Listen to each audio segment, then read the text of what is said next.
Welcome to day 3 of my challenge. Today I am at my favorite trekking place where I come a few times a day to walk, to meditate, and there's a huge big mountain called Sambarisan. I wish I could show you, maybe I'll show you guys after, but this is a place where it definitely helped me a lot to heal, and it's super windy right now. Jeju, apparently it's like the windiest time, which we love when we don't, I don't know. But anyways, today I wanted to share with you guys something very important.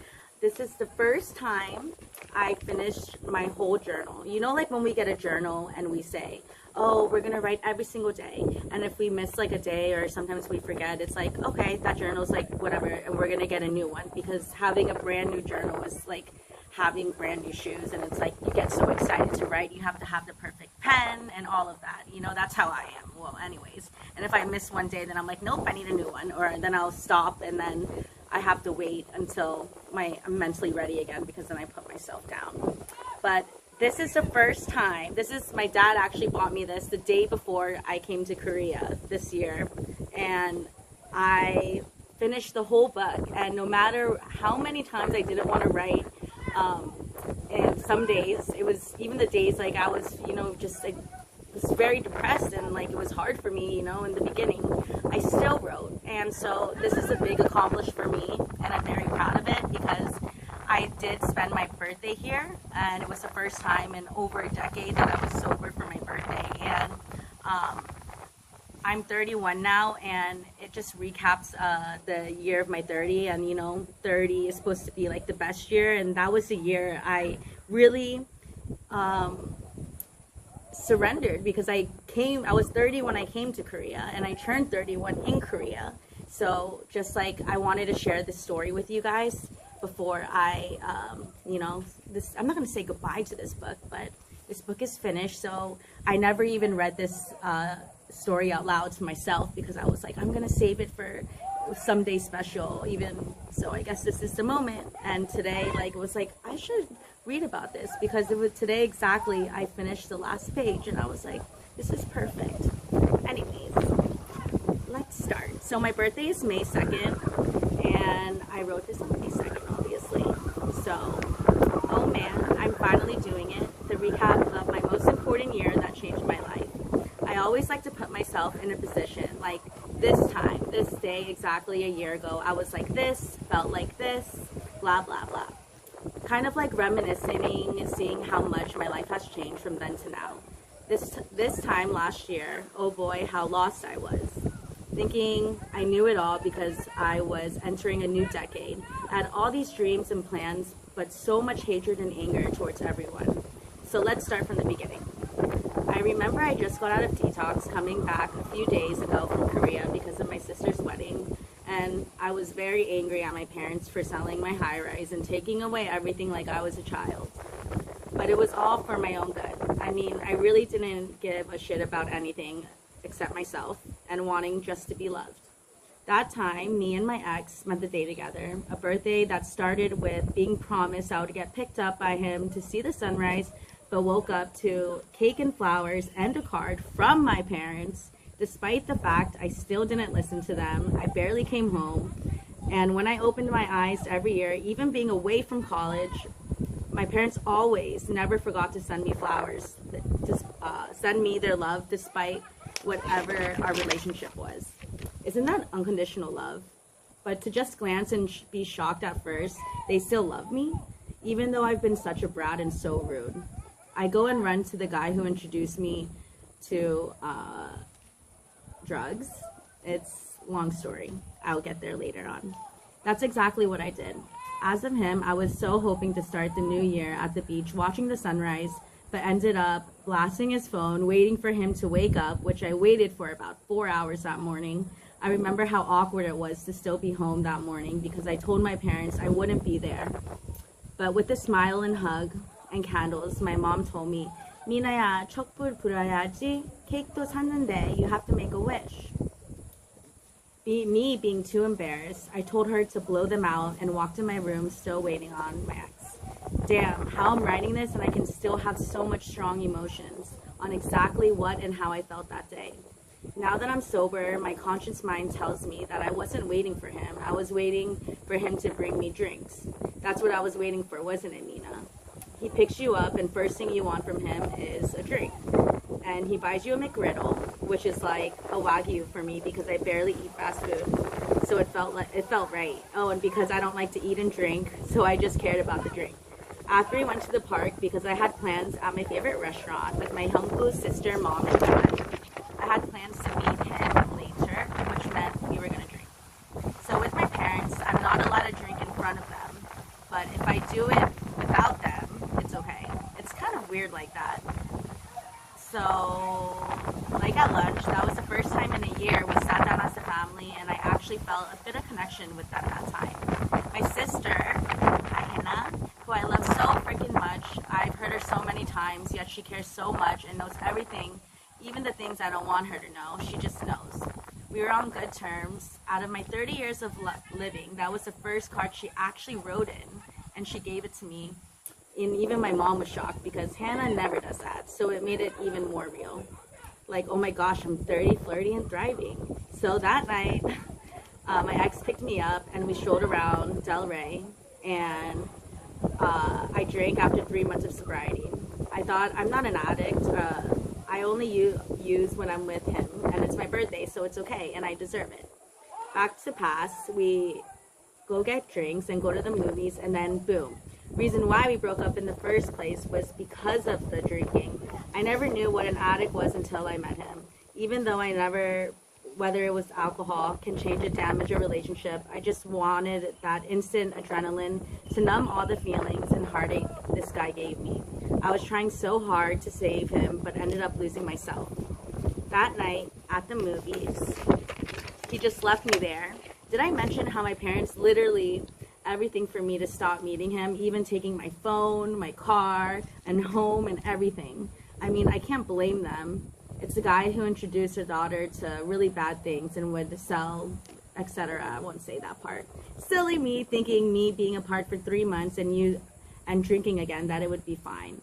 Nope, he gets into, I shouldn't read that part. Did I mention Del Rey is an hour away from my parents? So I was stranded outside this iPic cinema, and there was a security guard outside who I vented to, a complete 50-year-old black nice man who let me use his phone for me to call my mom to ask for an Uber. I mean, how embarrassing to have to call my mom on my birthday telling her my ex left me to go drink. My mom knew that whenever my ex would drink, I would Uber home when I lived on my own because I couldn't sleep alone. I mean, come on, talk about codependency, am I right? But anyways, after him causing such a huge scene at the movie, he finally came back drunk, took me home, and all was forgiven. At least he took me home, and I deserved this kind of love, and that was sufficient enough for me to get abused, but I wasn't alone, so I was okay, right? That's what my mindset was like, to make it work, but didn't even last a week before he went on his run again, leaving me all alone, so we ended. But damn, just like a leech, he always knew a way to trigger me and control me like I wasn't even human. So what do? Go to detox rehab to feel sorry for myself and stop drinking because I was starting to get sick. So the time I was at detox, I met ex number 2. Let me tell you, I meet tons of new people at rehabs, and when my time is done, I have a book of numbers, but no one ever calls. Like I never once did that time I met ex number 2. He was much older than I was, and we weren't romantic, or I didn't want a relationship, especially with someone who was using hardcore like drugs, and he had a daughter, and he was just so spiritual though and had this good energy. And I decided to do PHP, where I met my mentor, who my parents paid for him to mentor me, and he just tried to use me and like try to sleep with me, and it felt wrong when my parents would slip in extra money and they didn't know about our relationship. I found out my mom gave him extra cash and he didn't tell me. That's when I felt unsafe and had a bad gut feeling. I want to drink, I thought, so I messaged ex number 2, and I was so stressed and alone and fed up with my parents, and he picked me up and we drank, and it was the second person I rebelled and drank from rehab. With the whole time I had my computer, and this is when I started writing again. I was writing a self-help book, so in the hotel, drinking with a stranger who I barely knew, I just felt so stuck. His plan was to go to Jersey the next day and do rehab there, but I begged him to stay and go to detox with me. So we did that, and he said he would put the needle down for me, and it sounded like I saved him, and it made me feel enough. Being around him made me feel like I was special and that I wasn't crazy. Long story short, he convinced me to go to New Jersey with him. This is the first time I physically disobeyed my parents and lied to them. They found out who this guy was, and he was a felon, and his past, blah, blah. But anyways, the point is that I was going to another rehab with this man I barely knew, but just followed my gut. With him, ex number 2, I never wanted to drink again, and it made me feel empowered. Even though ex number 1, in and out of rehabs, we were together, we never went together. I would always judge couples who went together to rehab because it's just sad, and I would say, sorry, my handwriting is so bad. I would say ex number 2 is older and made me feel so powerful, and I was craving love and attention. I've been in and out of rehab and Florida because I needed to get away from my parents, and I got so much attention wherever I went. It was like a fun game for me. So going with ex number 2, I honestly was scared and wanted him to turn back the car a couple of times, but I was so sick of the way I was living in Florida. I needed change. Oh, and I forgot to mention this was in June, and in September I was going to Nicaragua to teach English for 6 months. So I was like 4 months away from home. The trauma would be best, being so sheltered and raised, with never having to worry about money. I was really on my own because my parents didn't talk to me after I got there. New Jersey. Oh, how much I learned and experienced, the good and the bad. I mean, I'm a girl who doesn't and can't stand carpet in hotels, and this guy only could afford motels and laundromats because it was a 3-day trip. You should have seen my reaction for a whole month, just being grossed out and very much complaining. This thing with ex number 2 is that I would listen to him. To any of all my other exes, I never listened and always did the opposite, actually. I don't even listen to myself. So the fact that the one person in the entire world I listen to when he says, no drinking, no texting, no T-Swift, like, who are you and what have you done with Mina? To be honest, I can go on about the negatives, but who doesn't have bad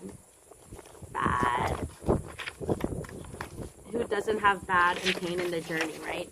I was honestly dreading writing this, but Mina, I'm so proud of you. You unlocked the past that really hurt you, and you started writing this with tears in your eyes, struggling to pick up the pen, but now look at you, girl. You know deep down from the bouncing around rehabs, but each time, even if it was just a piece of something, I learned each time the puzzle of the pieces are finally making sense.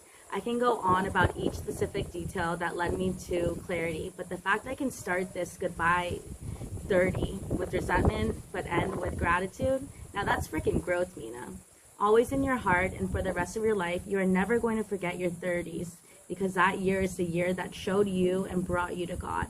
Literally flashbacking to where I was that exact moment of this time last year. I was filled with so much shame, guilt, and resentment. But to start a new year, when the pieces of the puzzle is finally showing the clear picture today, I am filled with a new self I never even knew existed.